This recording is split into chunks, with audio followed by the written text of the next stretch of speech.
यो WhatsApp guys, कैसे आप सभी लोग। Welcome back to my channel Gyan with Happy. तो आज हम फिर से शुरू करने आ रहे हैं क्लास 9 की मैथ्स बुक का चैप्टर फर्स्ट रियल नंबर। तो पिछली वीडियो में हमने चैप्टर फर्स्ट के एक्सरसाइज 1.1 के क्वेश्चन फर्स्ट और सेकंड कर लिए थे। इस वीडियो में हम थर्ड, फोर्थ, फिफ्थ और सिक्स्थ क्वेश्चन करेंगे। तो हमारा थर्ड क्वेश्चन क्या है देखते हैं। Find the LCM and HCF of the following integer by applying the prime factorisation method. हमें ये कुछ इंटीजर्स दिए गए हैं, उनके एलसीएम और एचसीएफ फाइंड करने applying prime factorisation method apply करके। तो हमारा फर्स्ट क्वेश्चन है 12, 15 एंड 21। 12, 50, 15 एंड 21 के हमें फैक्टर्स निकालने हैं। तो 12 के फैक्टर्स हैं हमारे 2 इंटू 2 इंटू 3। अब ये 2 दो बार आ चुका है, तो हम इसे 2 का स्क्वायर इंटू 3 भी लिख सकते हैं। 15 के हमारे फैक्टर है 3 इंटू 5 एंड 21 के हमारे फैक्टर्स होते हैं 3 इंटू 5। तो एचसीएफ होता है वो हाईएस्ट कॉमन फैक्टर होता है, मतलब जो भी इन तीनों में जो भी कॉमन आ रहा है वो हो जाएगा हमारा एचसीएफ। तो हमारा इन तीनों में 3 3 3 कॉमन आ रहा है, तो हमारा इसका एचसीएफ हो जाएगा 3। और एलसीएम एलसीएम वो होता है जो बच जाता है लेफ्ट, मतलब जो बाकी बच जाता है ना इन 3 3 के अलावा, वो मतलब ये 3 3 तो है, तो हम एक बार इनको भी ले लेंगे।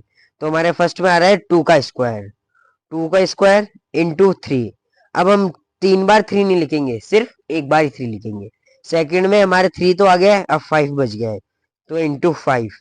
थर्ड में हमारा 3 आ चुका है, 7 बच गया है, इंटू 7। तो हमारा लोएस्ट कॉमन फैक्टर होगा वो होगा 420, मतलब हाईएस्ट कॉमन फैक्टर है वो होगा 3 एंड लोएस्ट कॉमन फैक्टर होगा 420, वो भी 12, 5 एंड 21 का। तो इस तरह से हमने प्राइम फैक्टर्स मेथड अप्लाई करके एलसीएम और एचसीएफ निकाल लिया है। Second question 17, 23 and 27। हमें इनके पहले तो फैक्टर प्राइम फैक्टर्स निकालने हैं, फिर एलसीएम और एचसीएफ फाइंड करना है।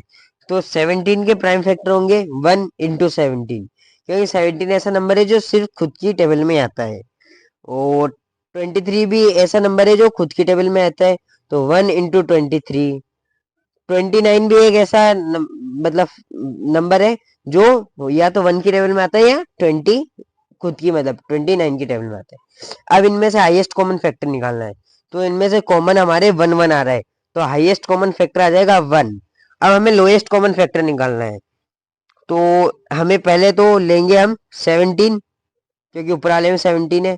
हम 1 इसलिए नहीं लेंगे क्योंकि 1 1 तो मल्टीप्लाई करने में वही सेम नंबर आता है। फर्स्ट में हमारे 17 बच गया, सेकंड में 23 बच गया, थर्ड में 29 बच गया, और इनको मल्टीप्लाई करने के बाद हमारा लोएस्ट कॉमन मल्टीपल आता है 11,339।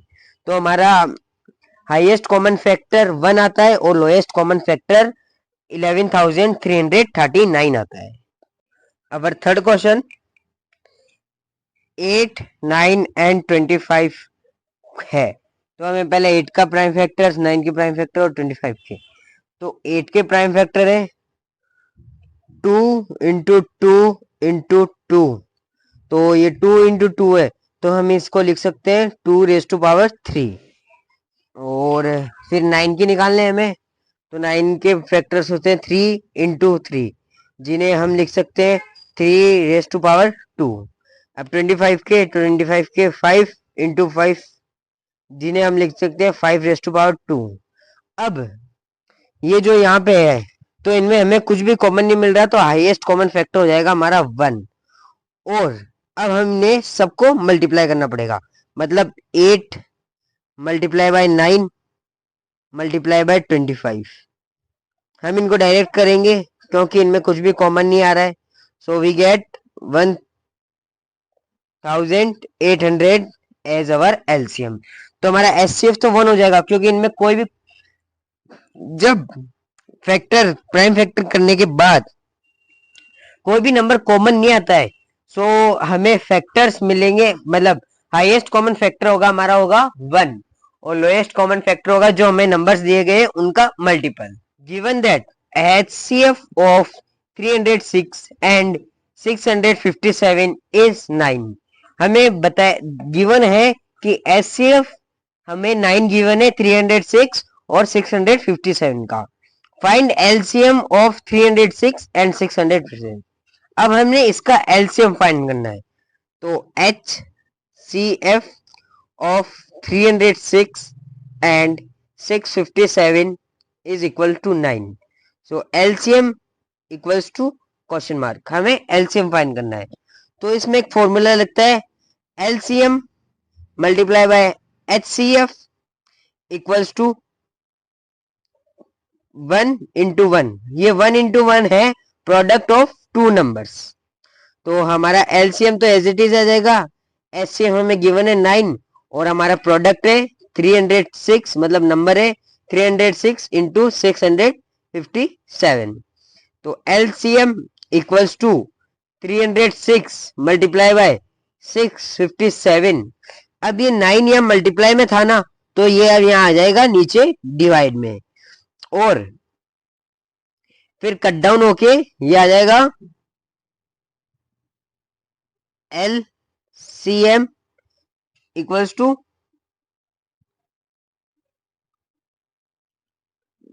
सॉरी थोड़ी वीडियो स्टॉप हो गई थी। तो हमारा एलसीएम आ गया है 22,338। सो इस मेथड से हम एलसीएम भी फाइंड कर सकते हैं और एचसीएफ भी फाइंड कर सकते हैं। मतलब अगर हमें एचसीएफ फाइंड करना होता तो हमें एलसीएम गिवन होता, जिसको हम नीचे भेज देते हो, we can get HCF with same method. Fifth question, check whether 6n can end with the digit 0 for any natural number n। मतलब चेक कीजिए कि 6 रेज टू पावर n क्या 0 से एंड हो सकता है। कोई सा भी नेचुरल नंबर ले हम n, तो पहले हम n की जगह लेके देखते हैं 1, सो वी गेट 6। अब n की जगह लेते हैं 2, सो वी गेट 36। और n की जगह अब लेके देखते हैं 3, सो वी गेट 216। तो हमने ये नोटिस करा है कि अगर हम 6 मतलब n की जगह कोई भी नेचुरल नंबर ले तो हमें यूनिट नंबर पे 6 ही मिल रहा है, मतलब वी गेट 6, तो वी कांट गेट 0 हियर। तो अगर हमें 0 लेना है तो पहले हम 10 के मल्टीपल करेंगे, तो 2 इंटू 5। फिर हम 20 के मल्टीप्लाई करेंगे, तो 2 इंटू 2 इंटू 5। मतलब इनमें 22 इंटू 5 कॉमन आ रहा है। सो अगर हमें 0 चाहिए, सो हमें 2 into 5 are factors of 0 at unit number. मतलब 2 इंटू 5 फैक्टर्स हैं 0 के, अगर हमें 0 को यूनिट नंबर पे लाना होगा। तो 6n मतलब 6 को अगर हम फैक्टर्स करेंगे तो वी गेट 2 इंटू 3 और n हमारा सिंस 5 इज नॉट हेयर, मतलब यहाँ ऊपर 5 नहीं है। अगर हमें 0 चाहिए होगा तो हमें 2 एंड 5 चाहिए। यहाँ 2 तो है पर 5 is not here, therefore 6n can never end with 0। तो 6n कभी भी 0 से एंड नहीं हो सकता है। हमारा 6th क्वेश्चन और last question of this video, explain why 7 into 11 into 13 plus 13 and 7 into 6 into 5 into 4 into 3 into 2 into 1 plus 5 are composite number. Explain कीजिए कि ये जो नंबर गिवन है ये कंपोजिट नंबर क्यों है। तो इसके लिए हम पहले फर्स्ट डिजिट को करते हैं। सो 7 इंटू 11 इंटू 13 प्लस 13, तो इसमें 13 कॉमन है, तो हम 13 को बाहर लिख लेंगे। 7 इंटू 11 प्लस, अब हम यहाँ ये तो 1 है तो इनको 1 से इंटू करेंगे तो सेम डिजिट आएगी। अब प्लस 13 आ गया तो हम यहाँ 0 नहीं लिखेंगे, हम यहाँ लिखेंगे 1, क्योंकि 13 डिवाइड 13 करेगा तो वी गेट 1। तो 13 इंटू 77 प्लस 1, तो 13 इंटू 13 इंटू 78।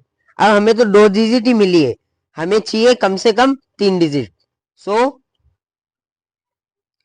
13 इंटू, अब हम 78 के फैक्टर्स करेंगे, तो 13 इंटू 13 इंटू 2 इंटू 3। सो ये दो फैक्टर्स से ज्यादा है। सो फर्स्ट वाला तो हमें मतलब हमने कर दिया है, yes it is a composite number. अब सेकंड वन देखते हैं, 7 into 6 into 5 into 4 into 3 into 2 into 1 plus 5। अब इसमें 5 कॉमन है, ये कॉमन तभी लेंगे हम जब हमारे इसमें आखिरी में प्लस या माइनस हो। तो 5 कॉमन आ चुका है। फिर से अब 7 इंटू 6, अब ये 5 है तो हम इसको हटा देंगे, into 4 into 3 into 2 and plus 1, क्योंकि 5 को हमने 5 से डिवाइड करा तो वी गेट 1। सो 5 इज, अब हम इन दोनों को मल्टीप्लाई करेंगे, तो 42 multiply by 4 into 3 12 into 2 24 plus 1। सो 5 5 1008 आया इनका मल्टीप्लाई प्लस 1, तो 5 इंटू 1009। अब यहाँ 1009 का कोई फैक्टर नहीं है, सो हम इसको मल्टीप्लाई बाय 1 लिख सकते हैं, क्योंकि 1 एक ऐसा नंबर है जो हर नंबर का फैक्टर होता है। तो इसी के साथ हमारे 6th क्वेश्चन भी कंप्लीट होता है। So thank you for watching my video, see you soon in next video.